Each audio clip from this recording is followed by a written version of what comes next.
Job కోసం వెళ్ళే minister కూతురు దుర్గకి ఎదురుపడ్డ ఇందు తన తండ్రి రూపాన్ని చూసి గుండె పగిలే నిజాల్ని తెలుసుకున్న ఇందు అసలు ఇదంతా ఎలా జరగబోతుంది అనేది ఈ వీడియోలో తెలుసుకుందాం. అంతకంటే ముందుగా ఇప్పటివరకు మా వీడియోని లైక్ చేయకపోతే వెంటనే లైక్ చేయండి. మీ లైక్ మాకు ఎంతో మోటివేషన్ని సపోర్ట్ని ఇస్తుంది. మా వీడియోని 10 మందికి షేర్ అయ్యేలా చేస్తుంది. అపర్ణ అయితే మొత్తం ఆస్తి పెత్తనం, ఇంటి పెత్తనం అంతా కూడా ఇందుకి వచ్చేలా చెయ్యాలి అని అపర్ణ అయితే అనుకుంటూ ఉంటుంది. ఇంతలో ఏదో ఇంటర్వ్యూ ఉందని చెప్పి ఇక తనైతే బయలుదేరుతుంది. సర్టిఫికెట్లు తీసుకొని ఇందు వెళ్ళేటప్పుడు భ్రమరాంబ అయితే ఇందుని ఆపుతుంది. ఎక్కడికి వెళ్తున్నావు అని అడుగుతూ ఉంటే వంట చేయడానికి వెళ్ళమన్నారు కదా, ఆయన ఇంటికి వెళ్తున్నాను అని అంటూ ఉంటుంది ఇందు. అప్పుడే ఇక ఆ మాట విని భ్రమరాంబ, సరే ఆ బ్యాగ్లో ఏముందో ఒకసారి చూపించు, హ్యాండ్ బ్యాగ్ ఇలా చూపించు అని హ్యాండ్ బ్యాగ్ని భ్రమరాంబ అయితే చెక్ చేయబోతూ ఉంటుంది. అప్పుడే ఇక చెక్ చేయబోతూ ఉండగా బ్యాగ్లో ఏమీ లేవు, ఏవో పనికిరాని కాగితాలు పడేద్దామని బయటికి వెళ్తున్నాను కదా, ఆ బయటికి పడేద్దామని వెళ్తున్నాను అని అంటూ ఉంటే అవే చూపించు అని ఓపెన్ చేస్తుంది బ్యాగ్ అయితే. ఇక ఓపెన్ చేయగానే దాంట్లో సర్టిఫికేట్స్ అయితే ఉంటాయి. కానీ భ్రమరాంబకి చదువు రాదు కాబట్టి తనకి అవేంటో అర్థం కాదు, అవి చిత్తు కాగితాలే అనుకుంటుంది. అలాగే శ్వేత ఇవి కూడా కాపీ జిరాక్స్లు, పేపర్స్ అన్నీ కూడా దాంట్లో ఉంటాయి. శ్వేత ఫోటో అయితే ఉంటుంది. ఇదేంటి మా అమ్మాయి ఫోటో ఉంది అని భ్రమరాంబ అడుగుతూ ఉంటే అవి నా సర్టిఫికేట్లే, పనికిరానివి, తన్నే పాడేయమని చెప్పాను అని అంటూ ఉంటుంది శ్వేత. అప్పుడే ఇక కింద పడిపోతాయి సర్టిఫికెట్లన్నీ. పడిపోయేసరికి కంగారు పడుతూ వెంటనే వాటిని తీసుకొని బ్యాగ్లో పెట్టుకోబోతూ ఉండగా వెనక్కి నుంచి ఇక రేఖ అయితే వస్తుంది. ఇక రేఖ, ఆగో, ఏంటా సర్టిఫికెట్లు అని అడుగుతూ ఉంటుంది.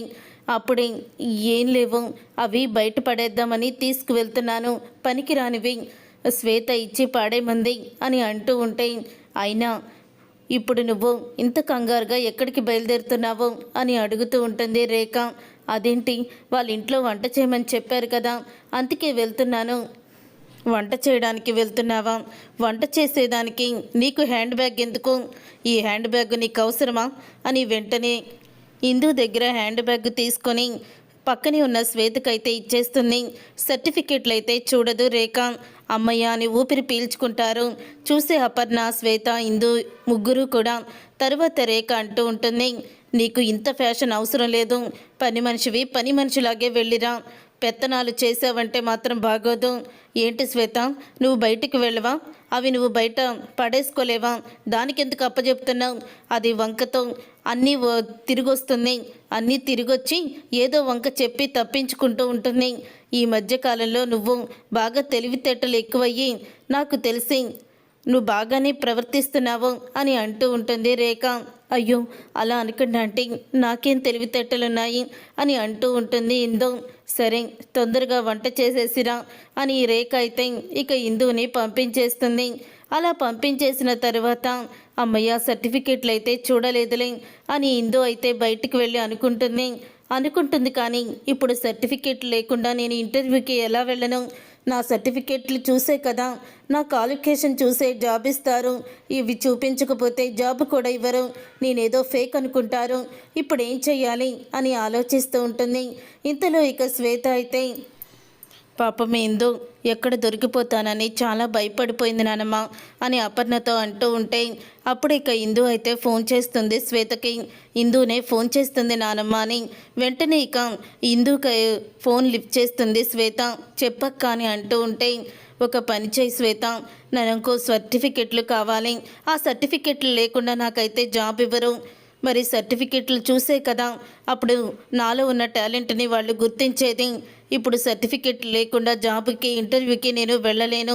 అందుకని వాటిని ఫోటో తీసి నా వాట్సాప్కి నువ్వు మెసేజ్ పెట్టు, ఫోటోలన్నీ కూడా పెట్టు, ఆ వాట్సాప్లోనే చూపిస్తాను, ఎలాగో అడ్జస్ట్ చేసుకుంటాను అని అంటూ ఉంటుంది. ఇందు అయితే సరే అక్క, తప్పకుండా పెడతాను, కానీ నువ్వు జాగ్రత్త అక్క, ప్రతిసారి నువ్వు చివరి క్షణంలో దొరికినట్టే దొరికి ఇక రేఖ ఆంటీకి అనుమానం రాకుండా తప్పించుకుంటున్నావు. కానీ ఇలా ఎన్ని రోజులని మోసం చేస్తావు? ఏదో ఒక రోజు నిజం అనేది బయటపడుతుంది. ఆ నిజం బయటపడితే అమ్మో ఇంకేమన్నా ఉందా, రేఖ ఆంటీ నిన్నేం చేస్తుందో కూడా తెలీదు అని అంటూ ఉంటుంది. శ్వేత అయితే సరే నేను చూసుకుంటానులే, ముందు ఫోటోలు పెట్టు అని చెప్తూ ఉంటుంది ఇందు. ఇక మొత్తం సర్టిఫికెట్లు ఫొటోస్ అన్నీ కూడా ఇందుకైతే పెట్టేస్తుంది. శ్వేత ఇందుకు పెట్టిన తర్వాత అప్పుడే ఇక ఇందు అయితే అవన్నీ చూసుకొని ఇవే ఎలాగైనా చూపించాలి అని అనుకుంటూ ఇక ఆఫీస్ దగ్గరికి అయితే వెళ్తుంది. వెళ్ళిన తర్వాత అప్పుడే ఇక సెక్యూరిటీ గార్డ్ అయితే ఆగమ్మా ఆగు, లోపలికి వెళ్తున్నావేంటి, నీకు పర్మిషన్ ఉందా, చూపించు పర్మిషను అని అడుగుతూ ఉంటాడు. నేను ఇంటర్వ్యూకి వచ్చాను సార్ అని అంటూ ఉంటుంది. ఇందు అయితే ఇంటర్వ్యూకి వచ్చానా, అసలు నువ్వెవరితో మాట్లాడుతున్నావమ్మా, ఈ 7 కొండల్ని నువ్వు మోసం చేయాలని చూస్తున్నావా ఏంటి అని అడుగుతూ ఉంటాడు సెక్యూరిటీ. అయ్యో బాబాయ్ నేనెందుకు మోసం చేయాలనుకుంటాను అని అంటూ ఉంటుంది ఇందు.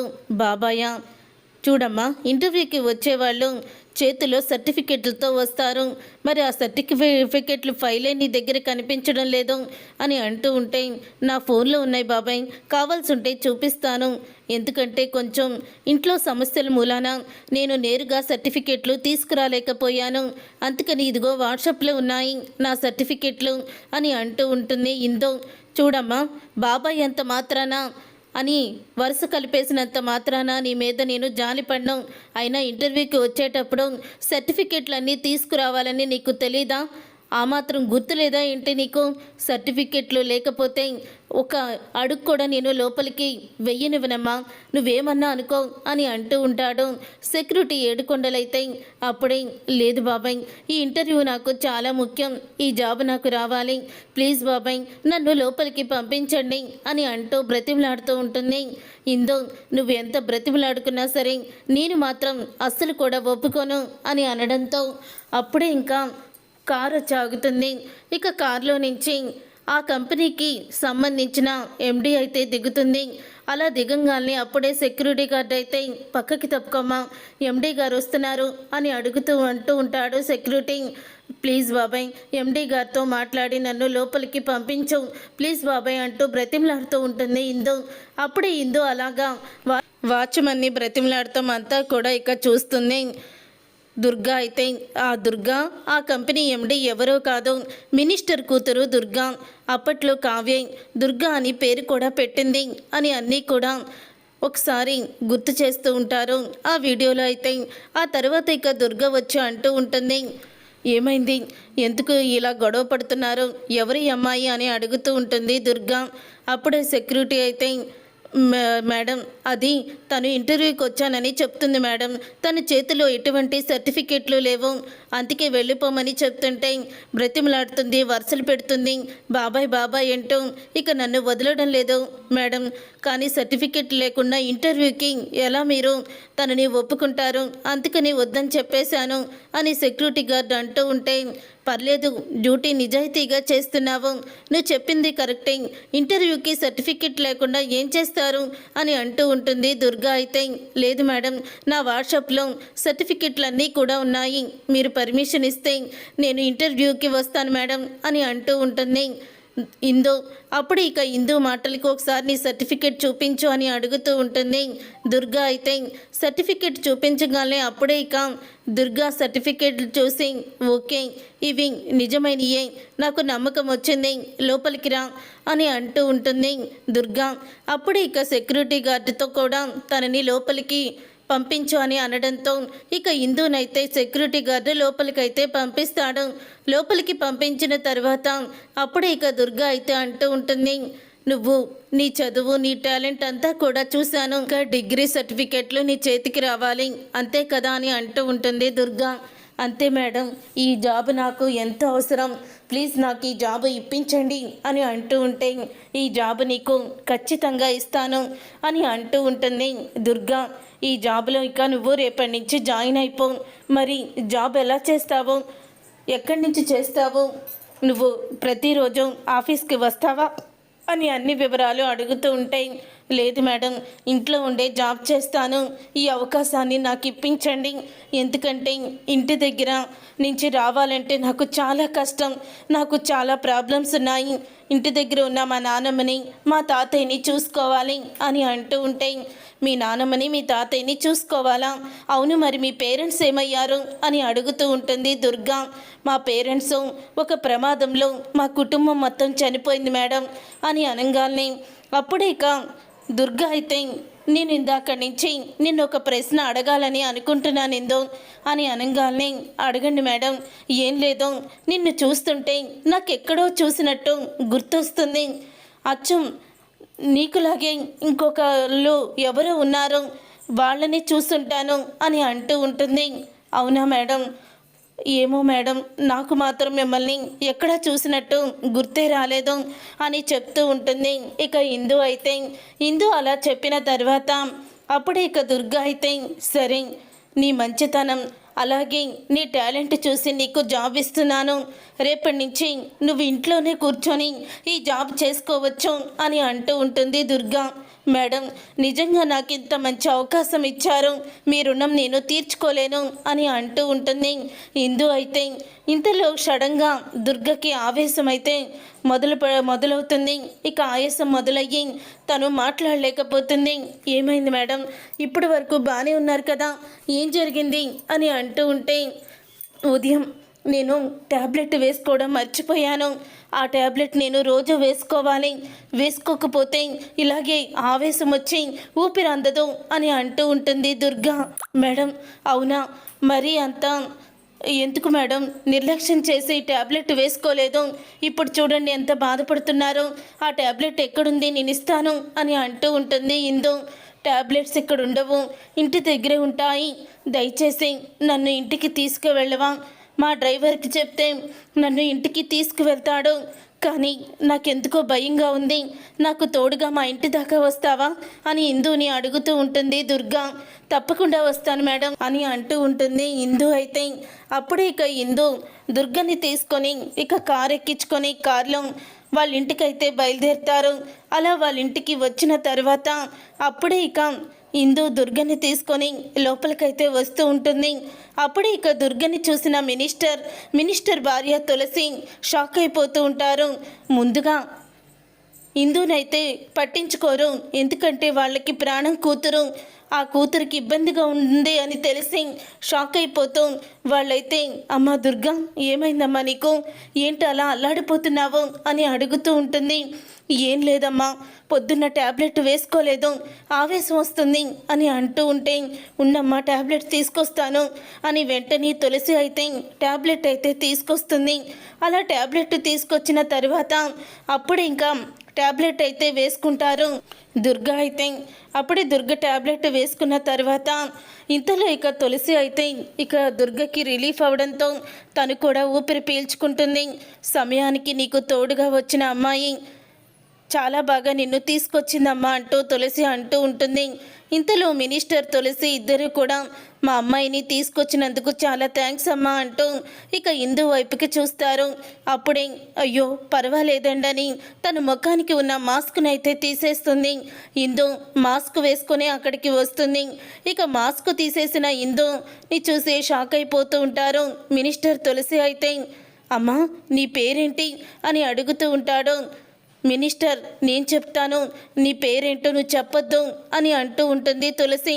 నీ పేరు ఇందిరాదేవి, నువ్వు దుగ్గిరాల ఇందిరాదేవి కదా, నీ పేరు దుగ్గిరాల ఇందు అని పిలుస్తారు కదా అని అడుగుతూ ఉంటే ఒక్కసారి ఇందు షాక్ అయిపోతూ, అవునండి నా పేరు ఇందునే అని మీకు ఎలా తెలుసు అని అడుగుతూ ఉంటే, నాకెందుకు తెలీదమ్మా, అసలు నువ్వు ఈ దుగ్గిరాలింటి వారసురాలివి, మీ అమ్మలాగే నువ్వు అచ్చు ఉన్నావు, అందుకని నిన్ను చూసి ఎక్కడో చూశాను అని మా అమ్మాయి దుర్గ అంటుంది. నువ్వు అచ్చం మీ అమ్మలాగే, నీ రూపం అంతా కూడా మీ అమ్మలాగే ఉన్నావు. నిజంగా ఇన్ని సంవత్సరాలకి నేరుగా కావ్యని చూసినంత ఫీలింగ్ కలుగుతుంది మాలో. ఈరోజు ఈ పరిస్థితిలో మేము ఇక్కడ ఉండడానికి కారణం ఎవరో కాదమ్మా మీ అమ్మే అని అంటూ ఉంటే అప్పుడే ఇక దుర్గా అయితే అవునా అదేనమ్మా, నేను కూడా తనని చూసి ఎవ్వరు అనుకున్నాను. అక్కడ బెడ్రూమ్లో ఉన్న ఫోటో రాజు కావ్య ఆంటీ ఫోటోల్లో చూసి మీరు ఈ అమ్మాయిని గుర్తుపెట్టారు కదా అని అంటూ ఉంటే అవునమ్మా అని చెప్తూ ఉంటుంది. తులసి అయితే చూడమ్మా, నువ్వు దుగ్గిరాల ఇంటి మనవరాలివి, వారసురాలివి. ఇన్ని రోజులు ఎక్కడికి వెళ్ళిపోయావో? అమెరికాకి వెళ్ళావని చెప్పారు. అమెరికా నుంచి ఎప్పుడొచ్చావో అని అడుగుతూ ఉంటాడు మినిస్టర్ అయితే. అప్పుడే ఇక నేను అమెరికా వెళ్ళడం ఏంటి అంకుల్, నేను అమెరికా ఏమీ వెళ్ళలేదే, ఇక్కడే ఉన్నాము చిన్నప్పటి నుంచి మా ఇంట్లోనే అని అంటూ ఉంటుంది. ఇందు మరి రేఖ ఏంటి, మిమ్మల్ని కలవడానికి నేను ఎన్నిసార్లు వచ్చినా సరే తను మాత్రం వాళ్ళు లేరు, సుభాష్ గారి ట్రీట్మెంట్ కోసం అమెరికాకి తీసుకువెళ్ళారు అని మమ్మల్ని వెనక్కి పంపించేసేది. అలాగని మిమ్మల్ని కలవడానికి ఎన్ని ప్రయత్నాలు చేసినా అస్సలు కూడా రేఖ కలవనిచ్చేది కాదు అని అంటూ ఉంటుంది. తులసి మినిస్టర్ ఇద్దరు కూడా అప్పుడే ఇక ఇందు అయితే రేఖ అంటే మమ్మల్ని బానిసలుగా చూస్తుంది. ఇప్పుడు తాతయ్య, నానమ్మ, నేను ముగ్గురం కూడా ఆమె దగ్గర బానిసల్లాగే బ్రతుకుతున్నాము.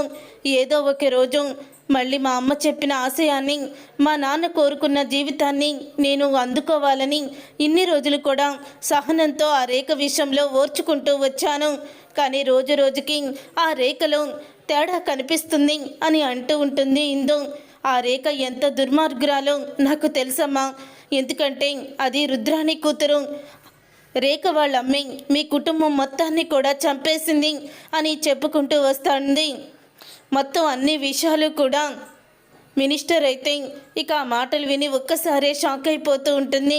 ఇందు మా అమ్మ నాన్న ఫోటోల్ని కూడా లేకుండా చేసింది ఆ రేఖ.